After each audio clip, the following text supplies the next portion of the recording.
Bonjour à tous. On commence cette revue de presse dans l'Hexagone avec la décision de la Fédération Française de Football concernant la Ligue 2 qui a été prise hier. Celle-ci fait la une de Minuit Sport et concerne le vote de la Ligue de football professionnel de jouer la deuxième division à 22 clubs. Ce vote qui datait d'il y a plusieurs jours a donc été déjugé par la 3F. Le Mans et Orléans sont donc bien relégués en National 1. Coup dur pour ces deux équipes qui n'ont donc pas eu de cadeau de Noël, s'amuse le journal.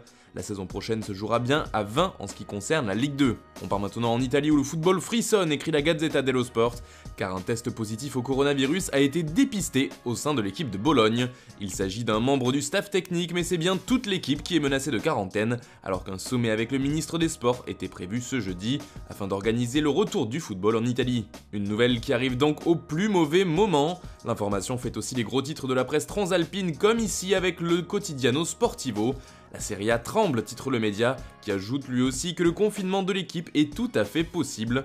D'ailleurs, des inquiétudes pleuvent concernant la santé de Sinisa Mihajlovic, l'entraîneur de l'équipe, qui avait été éloigné des terrains cette saison pour combattre une leucémie avant de revenir sur le banc. Toujours en Italie, on parle mercato, cette fois l'échange entre la Juve et le Barça concernant Miralem Pjanic et Arthur semble définitivement avorté.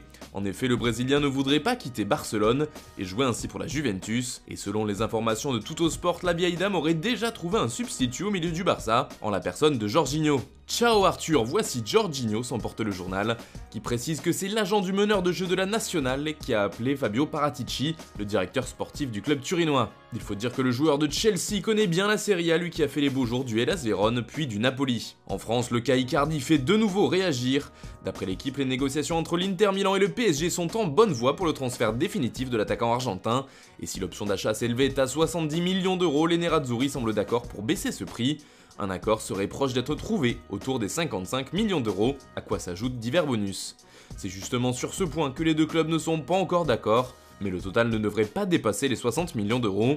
On parle aussi du transfert de Mauro Icardi en une du Corriere dello Sport. C'est fait, affirme le quotidien transalpin. L'Inter dit oui et la négociation entre dans la dernière ligne droite. On est donc tout proche d'un accord définitif. On part maintenant en Angleterre où Liverpool et le dossier Timo Werner font parler. D'après le Daily Mirror, les Reds ne voudraient pas payer le montant de la clause libératoire du jeune attaquant de Leipzig. Elle s'élève à 50 millions de livres, soit plus de 55 millions d'euros, un total que Liverpool juge trop important. L'information fait également la couverture du Daily Star qui explique que les négociations sont dures entre les deux clubs, l'un ne voulant pas payer autant et l'autre refusant de baisser son prix. Toujours en Angleterre, le dossier Paul Pogba refait une apparition, cette fois dans le Daily Mail. D'après le tabloïd, le Real Madrid aurait proposé 4 joueurs en échange de l'international français. Il s'agit de Martin Odegaard, James Rodriguez, Lucas Vazquez et Brahim Diaz. Le journal précise au passage que le coach de Manchester United, Ole Gunnar Solskjaer, ne serait pas vraiment emballé. Enfin, on termine ce tour de la presse en Catalogne. Selon Mundo Deportivo, Philippe Coutinho aurait plusieurs admirateurs fortunés du côté de l'Angleterre. En effet, 5 clubs de Premier League seraient très intéressés par son profil.